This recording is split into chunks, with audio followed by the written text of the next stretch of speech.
Sir मी कधी जळगाव जिल्ह्याचा आहे. जळगाव जिल्ह्याजवळ बडगाव तालुका आंबाडदे गाव मला आहे. मी शेतकरी आहे. मला खूप त्रास होता गुडघ्याचा पहिले. माझे खाली पाय पण सुजायचे, परत गुडघे सुजायचे. मग मी मुलगा माझा पुण्याला इथं नोकरीला. मग त्यांनी डॉक्टरांच्या दवाखान्यात मला आणलं. मग सौरभ गिरी गोस्वामी डॉक्टर गिरीश सर आहेत ना, त्यांनी मला फोटो वगैरे काढायला सांगितला. फोटो काढला. त्यांनी मला सांगितलं की ऑपरेशन करावं लागेल. मग ऑपरेशन केलं आम्ही त्याच वेळेस. आता माझ्या ऑपरेशनला 2 वर्ष पूर्ण झाले. 2 वर्ष पूर्ण झालं आहे. तर मग आता मला 3 महिने तकलीफ झाली. पायांना खूप तकलीफ झाली.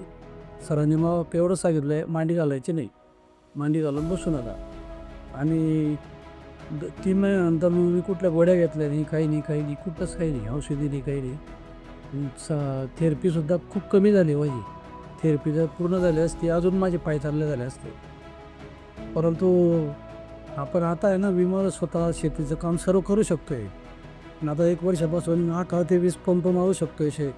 मी पावडरचे पंप, 15 लिटरचा पंप. मागच्या वर्षी मी आलो होतो, दादांना विचारलं सरांना की बुवा मी किती किलोचं वजन उचलू शकतो बुवा.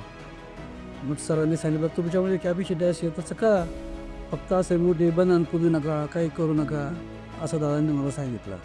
मग मी 15 लिटरचा पंप माझ्या पाठीवर घेतो, स्वतः बसतो आणि स्वतः पावडर मारतो. मी एक मंजूर झाका माणूस आहे, पण आज माझं एकदम चांगलं आहे, ओके आहे, कुठलीच काही मला तकलीफ नाही आहे.